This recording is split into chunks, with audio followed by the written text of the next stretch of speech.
오늘은 멜라니 클라인의 생애에 대해서 여러분과 나누는 시간을 갖도록 하겠습니다. 클라인은 1882년에 비엔나에서 유태인 집안의 네 남매 중 막내로 출생합니다. 어려서부터 아버지와 어머니로부터 큰 관심을 받지 못해 많은 질투심을 느끼면서 성장했다고 보고되고 있습니다. 그녀의 아버지는 클라인이 태어났을 때 벌써 50이 넘었고 어린아이를 대할 때 참을성이 별로 없었다고 얘기됩니다. 그렇지만 아버지의 지적인 성취는 어린 클라인에게 깊은 인상과 자극을 주었습니다. 그녀의 어머니하고 관계는 상당히 양가적이었던 것으로 보입니다. 어떤 저자는 그녀의 어머니는 매우 소유욕이 강하고 침범적이었다고 하면서 멜라니 클라인의 우울증과 관련해서 어머니의 부정적인 역할을 생각하고 있는 분들도 있습니다. 하지만 어머니는 일찍이 자기 스스로 가게를 운영하면서 집안 상당히 독립적인 자기 나름의 그 시절에 매우 의사의 부인으로서 드물게 자기 스스로 비즈니스를 운영했던 그런 여성이었던 것으로 보입니다. 그런 점에서 굉장히 독립성이 있었던 분이고 나중에 멜라니 클라인과 오래 멜라니 클라인과 함께 사는 시간이 꽤 많은데 어머니하고 관계에서 그 애정 관계가 많은 사람들의 관심이 되고 있기도 합니다.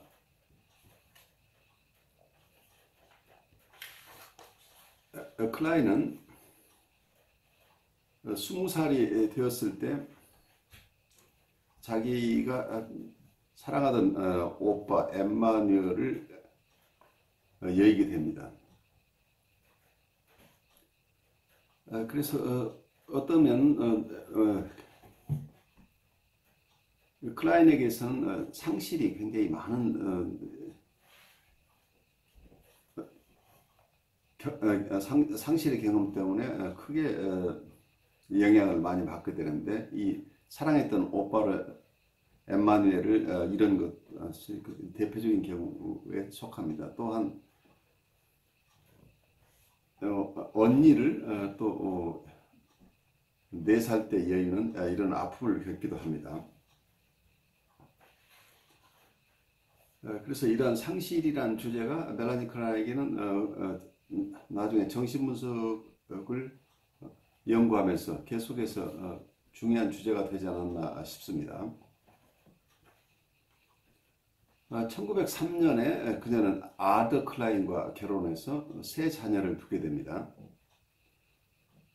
1904년에 큰딸이 멜리타가 태어나고 1907년에 한스가 큰아들인 한스가 태어납니다. 그리고 1914년에 에리히가 태어납니다. 클라인은 1914년에 부다페스트의 산도르 페렌치와 첫 번째 분석을 시작합니다. 그리고 1919년에 발표한 그녀의 아동의 발달이라는 논문에서 어린 유아에 대한 관찰을 보고하는데 이때 이 논문 덕분에 헝가리 정신분석학회 회원으로 받아들여집니다.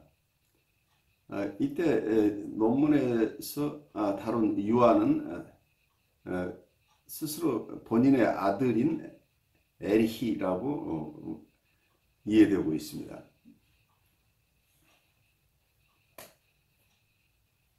1919년에 그녀는 정치적인 불안과 반유태주의가 팽배했던 헝가리를 떠나서 아이들과 함께 베를린에 정착하게 됩니다.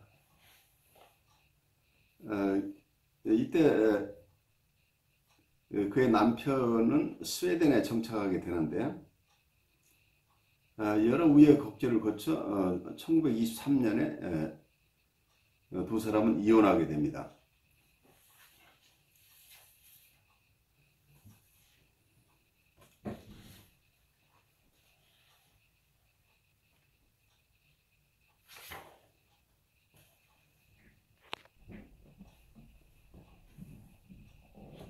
클라인이 1910년에 그녀의 남편을 따라 부다페스트로 오게 되었을 때 그녀의 삶은 그 이전의 결혼 생활과 크게 달라지게 됩니다.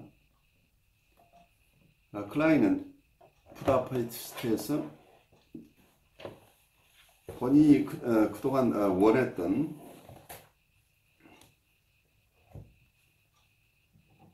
지적인 환경을 접하게 됩니다.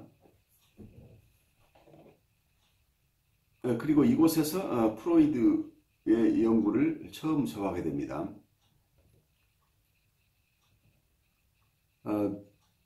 클라인이 비엔나에 있을 때 문학 예술 분야에 관심을 가진 적이 있지만 프로이드에 대해서는 들어보지 못했었습니다. 부다페스트에서 그녀는 프로이드의 대중적인 저서, 그 당시에 1901년에 출간된 꿈에 대하여 On Dreams라는 책을 우연히 읽게 되었는데 이로부터 전생에 걸쳐 지속적인 정신무색에 대한 클라인의 관심이 시작되었습니다. 정신분석의 연구와 실험과 그것에 대한 기여는 그녀의 삶을 지배하는 커다란 열정이 되었습니다. 클라인은 페렌치에게 분석을 받았고 그의 지원에 힘입어 어린이 분석을 시작하게 되었습니다. 1917년에 그녀는 오스트리아와 헝가리 학회에서 프로이드에 소개되었으며 그리고 1919년 헝가리 학회에서 발표했던 그의 논문인 아동의 발달, The Development of a Child를 발표했는데 그 논문의 영향력에 힘입어서 부다페스트 학회의 회원이 되었습니다. 1920년 헤이그의 정신분석 학회에서 클라인은 칼 아브라함을 만나 이때 깊은 인상을 받게 됩니다. 아브라함은 클라인의 어린이 분석에 대해서 격려해 주었고 1921년에 그녀가 베를린에 가도록 길을 열어주었습니다. 클라인은 베를린에서 어린이뿐만 아니라 성인에 대한 정신분석을 수행했습니다.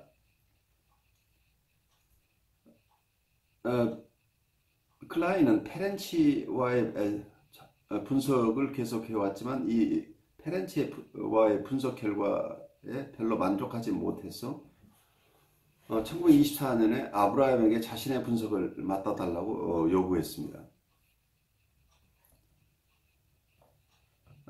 예외적이긴 하지만 아브라함은 클라인의 장래가 촉망된다고 느끼면서 그녀를 분석하기로 허락하고 아브라함이 갑작스럽게 사망하는 시기까지 약 14개월 동안 클라인을 분석하는 기회를 갖게 됩니다. 클라인의 어떤 두 분석가의 관계, 다 아주 저명한 분석가들하고 이 관계에서 클라인은 큰 영향을 받는데 그 관계가 페렌치와 그리고 아브라함에 대해서 각각 다른 영향을 받고 있죠. 페렌치는 클라인의 연구를 격려해주고 아동 치료에 대해서 격려해주고 거기에 대한 논문을 쓰도록 격려해 주었으며 또한 분석을 통해서 어떤 무의식의 역동성이 지닌 중요성에 대한 확신을 얻도록 도와주었습니다. 그렇지만 페렌치는 부정적 전이 네거티브 트랜스퍼런스를 분석하지 않았고 그래서 자신에게 지속적인 통찰력을 제공해주지 못했고 그런 점에서 자기의 분석이 만족하지 못하다고 클라인은 느꼈습니다. 또한 페렌치는 분석적 기술을 그 당시에 인정되고 있던 정통적인 어떤 분석적 기술을 점차 포기하고 행동적 기술을 고안해냅니다. 그는 중립적인 해석자로서의 분석가의 역할을 포기하고 적극적으로 환자를 격려하고 확신시키는 쪽으로 방향을 바꾸게 됩니다. 이러한 페렌치의 독자적인 움직임이 결국 프로이드와의 결별을 가져오게 됩니다. 클라인은 이러한 페렌치의 정신분석의 원칙들에서 벗어난 이론들을 달가워하지 않았습니다. 이런 불만족 속에서 새로운 분석가인 아브라함에게 의지하게 되는데 클라인은 아브라함을 몹시 존경했으며 그에게 감사하면서 아브라함과 한 14개월 동안의 정신분석에 자기 스스로 정신분석에 대한 바른 이해를 하게 됐다고 아브라함이 본인에게 끼친 영향을 아주 중요하게 생각했습니다. 그래서 클라인에게서는 그의 많은 상실 중에 중요한 분석가였던 아브라함을 잃어버린 것도 큰 손실 중에 하나가 됩니다. 그래서 클라인은 어떤 면에서는 클라인의 우울증 연구와 그 밖에 여러 연구들에 있어서 아브라함은 큰 영향을 스스로에게 끼쳤다고 느끼고 스스로를 아브라함의 제자로 생각하고 자기 스스로의 연구는 프로이드와 아브라함의 연구에 기여하고 그것을 발전시킨 것이라고 믿었습니다. 아브라함이 죽은 후에 클라인은 베를린에서 생활하기가 어려워졌습니다. 아브라함을 잃은 것과 자신의 분석이 가로막힌 것도 깊은 슬픔이었지만 그의 현실적인 지원이 없었기 때문에 베를린에서 그의 연구는 계속 공격을 받았습니다. 특히 안나 프로이드가 클라인과 거의 비슷한 시기에 어린이 분석을 시작했지만 양쪽의 접근 방법이 달라서 둘 사이에는 상당히 많은 논쟁과 갈등이 있었습니다. 베를린 학회의 주류는 안나 프로이드를 따라 클라인을 비정통으로 간주했습니다.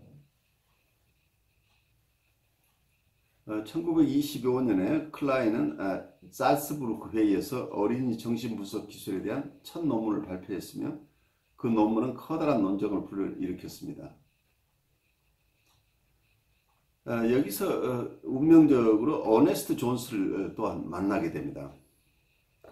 존스는 이 논문에 깊은 인상을 받고 정신분석의 미래가 어린이 분석에 달려있다고 한 아브라함의 말에 동의했습니다.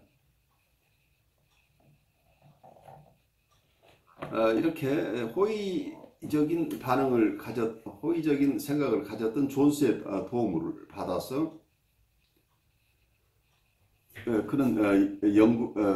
클라인은 영국에서 정신분석을 주제로 강의를 할 수 있도록 됩니다. 1925년에 어린 정신분석에 관한 6번의 강의를 영국에서 하게 됩니다. 이때 클라인은 한 3주 동안 강의를 했는데 그 시기가 본인에게는 자신의 삶에서 아주 행복했던 시절로 기억을 합니다.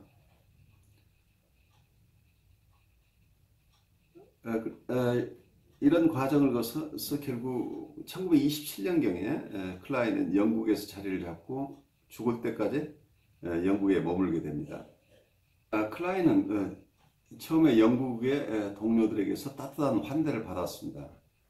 그렇지만 1927년부터 아동 분석에 관한 다른 관점을 전개했던 안나 프로이드는 멜라니 클라인을 점점 더 가차없이 비판하기 시작했습니다. 그렇지만 영국 정신분석학회의 동료들은 클라인을 핵심 인물이자 선구자로 간주했으며 그녀는 그들의 작업 방식에 상당한 영향을 끼쳤습니다. 클라인은 1934년에 26세였던 아들 한스를 산악 등반 사고로 잃고 나서 우울증에 관한 핵심적인 논문을 쓰기 시작했습니다.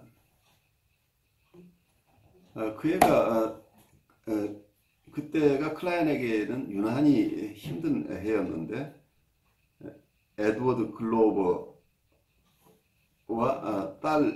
스스로 자기의 딸인 멜리타로부터 신랄한 비판을 받고 있었습니다.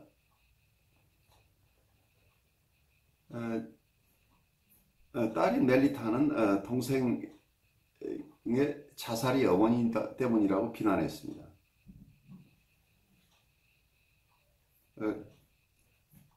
또한 이때부터 가장 극심한 대립은 1938년에 안나 프로이드가 오스트리아의 나치로부터 영국으로 이주하게 됩니다. 아버지 프로이드와 함께 영국으로 안나 프로이드가 이주해 오는 것이 어쩌면 그동안 클라인이 자리를 잡고 있던 어떤 런던에서 굉장히 중요한 갈등을 불러오게 됩니다. 이 점에서 이미 과거부터 안나 프로이드의 입장과 멜라니 클라인의 입장이 특히 아동 분석에 관하여서 첨예하게 다른 점이 있었는데 그 부분에 대해서 이견들이 속출하고 있었기 때문에 그 당시에 영국의 정신분석학회는 이런 이론적인 다른 입장들을 논의하려는 목적을 가지고 1943년에 보통 대경론이라고 얘기를 하는데 여러 번에 걸친 과학적인 토론들을 주최합니다. 이 토론에서 사실은 굉장히 큰 다툼들이 일어났지만 이분들이 과학적인 논문을 정신분석적인 논문들을 서로 주고받으면서 학문적인 토론을 했었기 때문에 그때 발표된 논문들은 정신분석의 발달에 큰 긍정적인 역할을 했던 것으로 보입니다. 그렇지만 이 싸움에 이 어떤 대논쟁에 참여했던 이 그룹들 간의 정서적인 앙금들은 그대로 남아있는 셈이죠. 많은 토론을 거쳤지만 서로가 각각 이견을 좁힐 수 없었기 때문에 서로 간에 신사협정을 맺어서 같은 정신분석 학회 안에 3개의 그룹을 서로 가지는 것으로 결론을 내게 됩니다. 하나는 안나 프로이드를 중심으로 한 그룹과 또 하나는 클라인 중심의 그룹, 그리고 이 양쪽에 속하지 않은 대부분의 회원을 포함하는 어떤 중간 그룹 혹은 독립 집단이 있었는데 이분들 그래서 프로이드 안나 프로이드 그룹과 클라인 그룹 그리고 중간 그룹 이 세 개의 그룹이 그때 형성이 되었는데 아직도 이 세 개의 그룹은 그대로 남아 있어요. 그렇지만 이들 간의 학문적인 의견 차이는 이전처럼 그렇게 첨예하지 않고 서로가 서로를 점점 더 이해하는 쪽으로 발달해 왔지만 아직도 완전하게 서로 동화되지 않고 있는 이런 것이 어떤 영국의 정신문서 학회의